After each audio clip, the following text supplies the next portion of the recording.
Hey, everybody. Welcome to another episode of Carlton People. This is episode number 69, and I've got Nathan with me. Now, Nathan, you may have seen him. You've definitely read his work. He writes some articles for the website, has his own platform now called the Carlton Rap. Nathan, mate, long time coming. Here we are.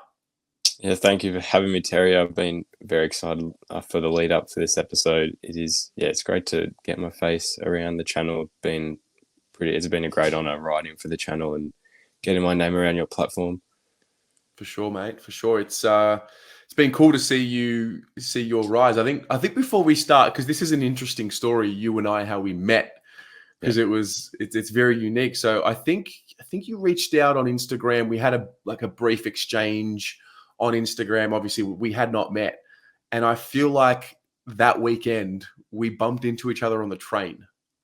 Yeah, well, I just remember we started talking about writing for the channel. I remember I called you, had a chat about that, and then I was only this year, and we met on the train. It was that first practice match. And I just decided, I'm going to get there about 2 hours early. And funnily, you had the same idea and saw you walk in. I was like, do I say something? Do I not? Because you won't know who I am. Decided to say something. And then that was the first meeting. Had a bit of a chat. And yeah. No, it's good. And we're recording this, 21st of December, 2021. We've just had our end of year catch up and drinks and whatnot. So we've added more layers of knowing who we are as well. So that's also important. Yeah, no, that was great catch up. It's good to, see people in real life for once, not just through a screen, but most people are very similar. So I was happy about that. Didn't have to really, Yeah, for sure. Well, listen, let's get started. Let's find out all about you. So you're a youngster in terms of when you were born compared to a lot of people that we see on the channel. So tell us, how did it start for you? Where does it all begin? Your Carlton story. So I was born 2003. So I really Wow. don't remember. I don't remember a lot until around 2009. Obviously, passed on from my dad, as most people were. Mum's St Kilda. So really, either way I had it, it was never going to be too great. If you look through the last 18 years. I started really remembering games, probably that 2010-11 period, a little bit in 2009. First real memory was Carlton Richmond 2009. It was an afternoon game. It was the game where Fev kicked that overhead goal in the goal square. I just remember I got to go on the ground with my dad before the game, meet a couple of the players. But sort of I've just been fully engrossed with everything with that club. I can remember most of the scores for all those games throughout the years and just where I sat, everything. I just so into it. In terms of finals, 2009, I do not remember at all. 2010, I remember. 2011, remember that. The West Coast game still scars me. And I was only, I think 7 years old, and I still remember that really, really clearly. That really hurt that game. And the 2013 one, I was lucky enough to be at, and it's got to be my top memory. Everywhere where I sat, that Garlic goal, sort of watched that come up to me. It was fantastic that day. But otherwise, and it's weird. I don't really remember a lot between that 2014 and 17 period. I went to games, but I don't remember it. It's really Man, I'm the exact same. Honestly, I don't really remember 2001 to 2004 much at all. I know I would have been watching every week, but I don't remember it. And I'm the same as you. That 2014, 15, 16, I kind of remember a little bit of Bryce Gibbs playing career best footy against Geelong, some games here and there and things like that. But it's kind of weird because it was such what felt like a nothing time, and you knew it. Yeah. No, well, I mean, I think as well that time, that was when I was sort of growing up playing all those junior footy soccer. So I think I did miss quite a few games, and I still kept up, but it's only sort of since 2018, I remember. Didn't go to a lot for obvious reasons. But 2019 onwards, I vividly remember most every game. And now that I'm 18, I'm going to every game I can now. Yeah. It's an interesting one for you because you started, like you were saying, your memory sort of starts to kick in 2009. So it's almost a bit of a tease because you hear about the mighty Carlton Football Club from dad and family members, I'm assuming, and older, whatever, cousins, uncles, friends. And then you start seeing finals pretty much at the start of your memory. So you start thinking, okay, well, this makes sense. We've had a bit of a rough period. I've missed it, and I'm starting with finals. And then it all just Yeah. comes to a crashing halt. So Well, it's just funny because I look back at those like that 09-11 period, and if on paper I see this team we have now better in a way. I think the list wise. So I'm surprised that team had such an impact that it had back in those days, if anything. yeah, I mean, I feel like the philosophy of the build was the opposite of what it is with this group. Because Yeah. back then when we had 3 number 1 draft picks in a row. We chose the 2 best midfielders and the best ruckman in that draft, and then Chris Judd came the year after. So we really built the midfield, and obviously we had Favola at the time at the start of all of that, and then obviously he left, and then we were kind of left without a spine. Whereas this time around, at the start of this one, we built the spine first. We draft Wiedering, Charlie, and Harry first, and then Cunners, and then obviously Jack Silvani, and then the midfielders come in the years thereafter. So it's a different-ish philosophy. But before we talk about this group, I want to go back again and ask you who your first favorite players, heroes, who are your favorites that you latched onto early on? I mean, well, the obvious one would be Judd. I mean, I remember that was my first number on the Guernsey sort of thing, but I think a lot of kids did. I didn't really know enough players to, latch on to anyone particular, but then I sort of did, and it's a weird one. Like Andrew Walker was like my favorite throughout his period. I've always latched onto a defender in most sports. That's probably because I played defense throughout my like junior year. It's the way he played, even like that mark. I have a frame picture of that mark on Carlisle, like just little things like that. But that's it really. They've been so average that I've struggled to latch on to someone throughout the last couple of years. Now it's more Setterfield. I thought I really liked his game, and I don't know. I latch onto the weird players. I can't like Cripps. I stay away from the really popular ones. I think because they gain the most criticism, whereas these blokes just play their role week in, week out. But yeah, Walker's the last one in terms. I haven't had a Guernsey for ages now, but yeah, number 1 is on the back of both of those behind me. So yeah, that's my probably hero of the club since I've been following them. Okay. What's the most excited you've ever been in your experience barracking for the club? That's a really hard one for someone of my age. Like Oh, that's going to break a lot of hearts. it's really hard for me to say. I mean, obviously that 2013 final, that feeling of just, I remember like Richmond people crying around there and just couldn't get better than that. Last couple of years, I guess that Nunes goal, I hadn't been that excited in ages. Maybe probably because I haven't seen a goal like that ever. But there was this one particular game I remember. It was probably like the first game I really remember in terms of crowd atmosphere. It was Carlton Adelaide in 2011, one of those really weird games again. We were down by a goal with 5 minutes to go, and then Jordan Russell kicked one outside 50. And I remember that so well. That was like one of those real just energy moments that sort of I've carried on with. Yeah, but otherwise, like last 3 years, I remember that Carlton Adelaide 2019. That's when I sort of started to feel that something was happening again. And we won the week after against Gold Coast, which was the first time I'd seen 2 wins in a row. And yeah, I couldn't even tell you how long it would. I don't remember the 2016. Those 4 wins I remember. I didn't go to any of them though. But that's it. Sadly, that's it really.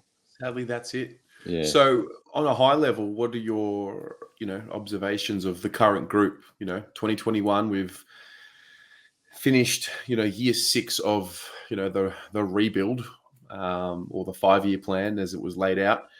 We have a nice young core, and we've got I guess from Carlton supporters will say it's a good list on paper, but I'm pretty sure the AFL media and people in general will say the same thing. So what's your observations of what's happening? I'm very pessimistic, as a lot are my age, and even now I've sort of realised throughout my whole schooling year that the Carlton supporters dropped off.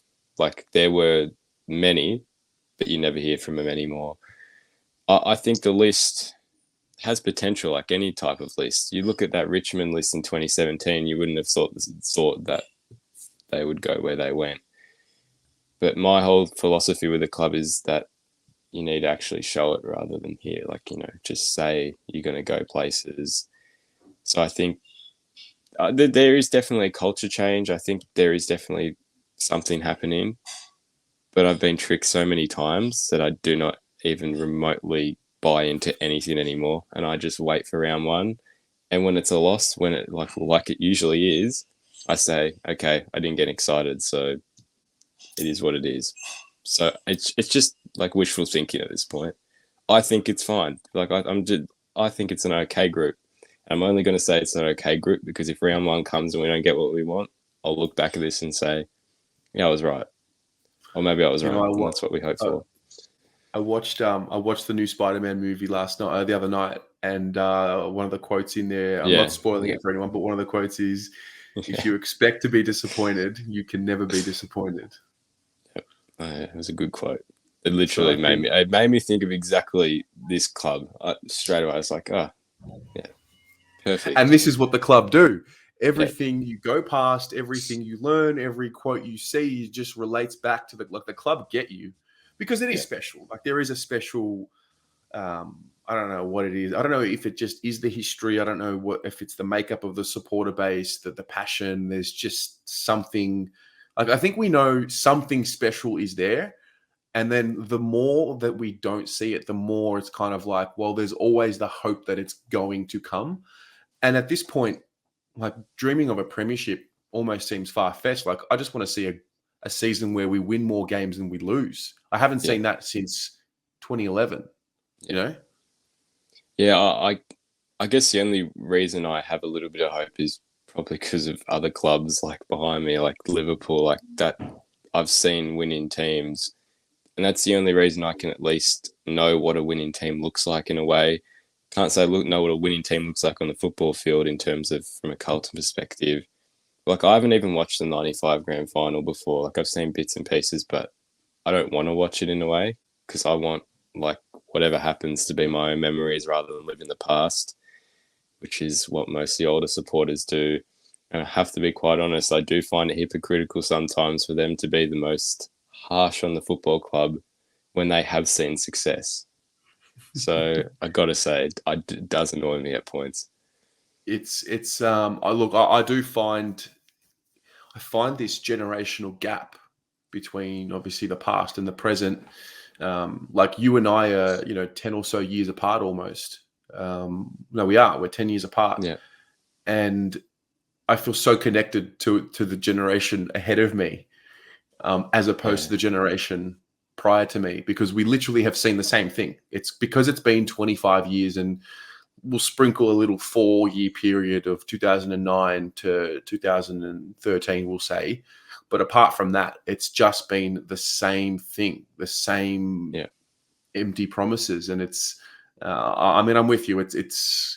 I kind of grew up, the whole, respect your elders kind of thing, but it's hard to see because what used to be this notion of, the kids of today and the generation of today, they've got no respect, they got no this, they're ruining society, and then you see who actually causes all the pettiness online. It's really interesting, isn't it?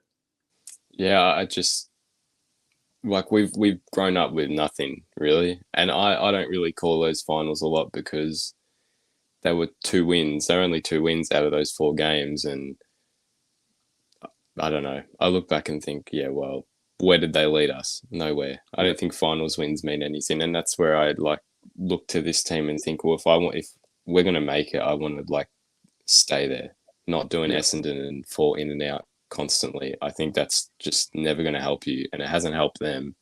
Yeah. So it's just about consistency, and that's what the club has failed to do for a long time. So that's probably another turning point for the Yeah.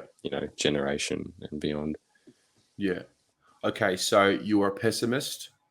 However, we're going to bring out the optimist in you. If it's the last Okay. thing we do Yep. here, because it's and everything you've said is spot on. Show me before I get excited, all of that. So, where is the improvement? How do we get better? What do you see? It's like, okay, if this happens and that happens, I know it can be done as said as pretty simple as beat Richmond round one, but are you seeing anything that gives you hope that's been different to what you've seen previously? Like what is the solution in your eyes? Um, I mean, it's hard to say because I say that it's a mentality issue on and off the field, and the problem is you're never going to see that until obviously the season starts. I think, and you love this as well. It's in terms of connecting with your actual fan group, and this is like where I go back to a couple of years ago in open training, where I mean it was sort of the same culture probably last year and the year before, and I don't reckon it would have changed. Where you make that whole trek out. Like, I'm an hour and a bit to get there on public transport. So you make that whole trek out, you watch them for 2 hours, and then half the players go inside, which are most of the mature age players, and all the new guys and the ones you probably never heard of come in and sign the stuff. And sure, but to me, that's like they don't really value the fans as much. Maybe it was just an odd one I went to, but I haven't been back since. Obviously, it's been COVID, but I haven't had the feeling to ever go back since that because of how they treated the supporter group.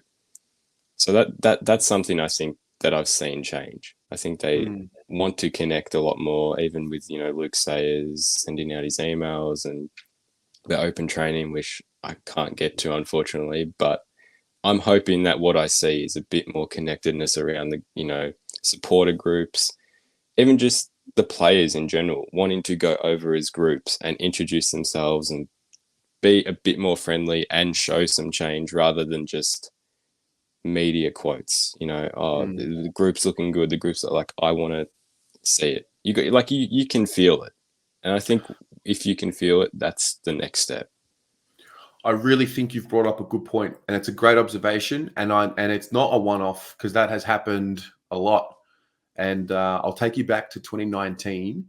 It was the best and fairest night, and 30 minutes prior to the best and fairest, they had like an option for certain members or who bought a certain type of ticket, paid a little bit extra. You had like a 30, 45-minute networking session with the players. So you go into a separate room, and the idea is you can talk to them and network and have a chat and all of that. And I'll never forget walking into the room thinking this is such a great initiative. And then every player was essentially on the outskirts of the room in the corner, almost like waiting for us to come to them. And I think the mentality needs to be flipped around.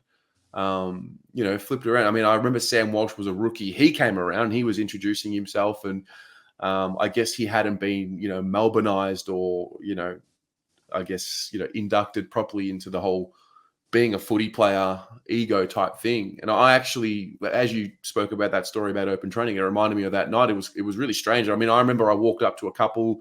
I think I had interviewed Paddy Dow at that stage and Tom DeConing, and very friendly. Of course, they were friendly, but it was. I mean, I was 28, so I have. I'm an adult. I'm confident to go up and introduce myself. But for someone, a little younger, that's a daunting thing. It's like, oh, am I intruding and like, am I interrupting them? It was very strange. And I think there's something in what you've said as to how we can build that connection better. Now, obviously, there is a responsibility on the fans to behave it, in a respectful way, online, offline, wherever it may be. But I do think there's something in that. Like we're a football club, and our fans they say that we are the lifeblood of the club.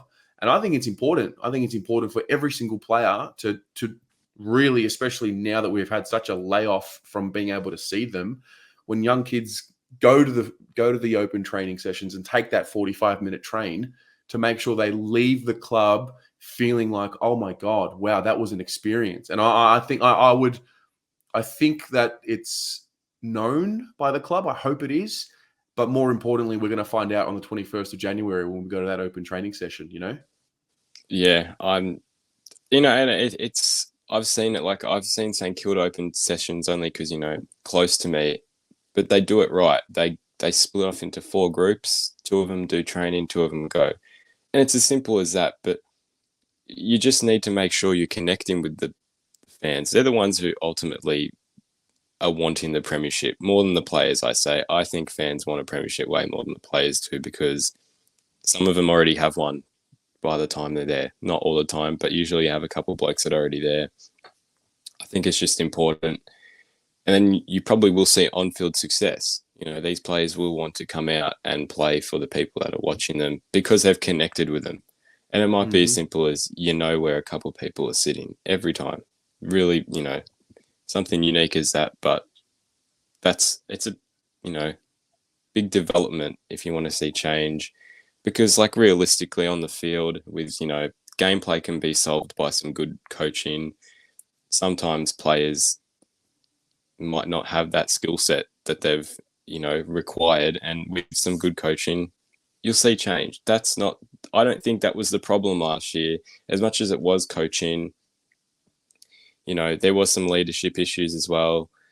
They seem to not have someone in each, area of the field, forward, mid, defense, that could lead you in dark periods. So it's just, I don't know. There's so much to change. And this is why it goes back to my pessimistic view that, like, I'm scared you bring all this up, they don't usually meet it. So all that we talk about right now is usually just like, it doesn't mean anything. It's just wishful thinking at the end of the day. No, I think hearing you speak about things in the way you have, in the honest way that you have, is important because it's the reality. And I feel like we've gotten caught up in the trap of we're the Carlton Football Club, and we're living off what was created in the past, and that's really what gets us where we are today because we're living off the brand, the leverage that the brand created in the past, and it's time to humble ourselves, I think. And that's why I liked hearing what Stick said to the group recently. Like he obviously, he said, don't focus on finals, focus on earning respect back. We are, I mean, you said it in your time growing up at school, like we're a laughing stock. Like someone says, oh, who do you go for? It's like, oh, Carlton. Like it's that used to be, oh, Richmond. Oh, I'll go for St Kilda. Like it used to be that, but now that's Carlton, and that's a reality. Yeah, that's literally what it was like during school, and especially because I was the only one who kept talking about it, which I was digging my own hole, sort of thing. You're digging your own hole. But it was worth it. It was worth it. But it is interesting, like I said, with Mum following St Kilda, I've probably been to equal amounts of games, and it's the same from both supporter groups. Like that sort of like heartache at the games, just wanting something to happen that never will. At times I've left a game early. It's no. Whoa. It's on both ends. But this is when I was younger, and you don't have a choice with your parents sometimes. But it's equally both there, and you could see even when St Kilda made that finish sixth the year before 2020, like everyone jumps on.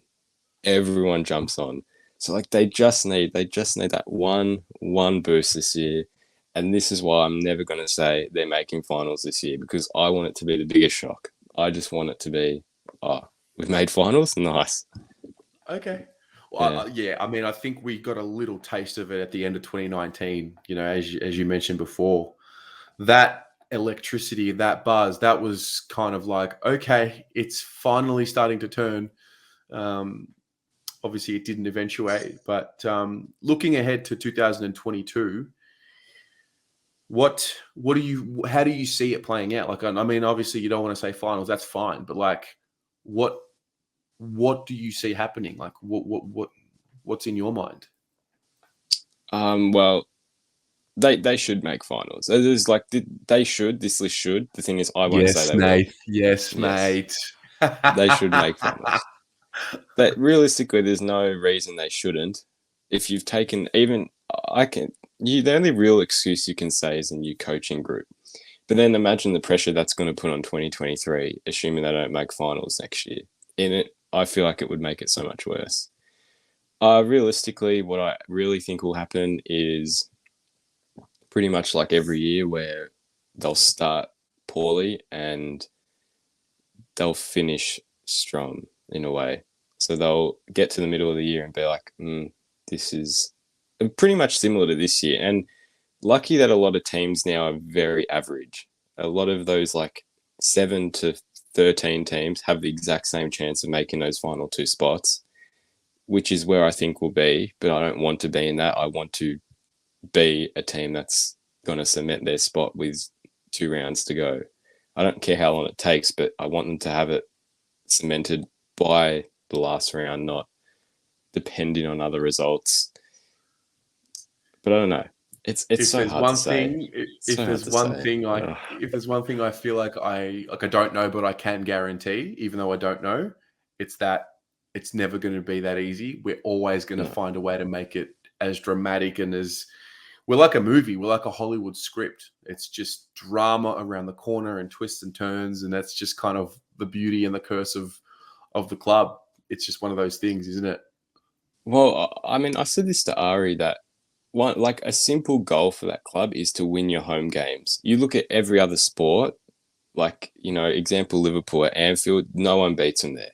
You can go there every week and you're going to expect that you win that game. And I know it's not the same in the AFL with a lot of Vic teams playing the same ground, but something as simple as that to say, all these members are here to watch us. It is a home game. Let's win it. And you leave every week happy at a home game. Not that it won't happen. It's not something, but it is somewhat a realistic goal to meet, considering we get pretty decent crowds for a Victorian team. True. So the final question, which everyone gets, is when is the cup going to be lifted up? Which year is it going to be, based on what you see? It's really hard because if you say anything beyond, I think 2026 or 7, you've lost the group pretty much. I think that group, sort of, to an extent, but that group will have aged quite a bit by that point. I'd have to say 2025 or 26, realistically. Okay. I think they can't peak any more than those 2 years in terms of age of everyone around the club, pretty much. Yeah, the profile as well. I mean, the group is generally in the similar age bracket. There isn't a massive disparity between the oldest and the youngest like what there used to be. I think there's less people in the older bracket at the end of their careers, like in the last 2 or 3 seasons of their careers, than what there is those at the start. So I hope that they grow together and then we see a few breakout years and yeah. Actually, speaking of 2022, you're the first person I'll ask. Who's going to have a breakout year? Breakout year. Interesting. I'm still sticking with Setterfield. I'll always back him. Yeah, him or Matt Kennedy. Either one. I think they'll just have a solid year. Big fan of Setters and Kennedy as well. Nath, it's been a pleasure. Thank you very much for your time, and I look forward to seeing a lot more of you in the future.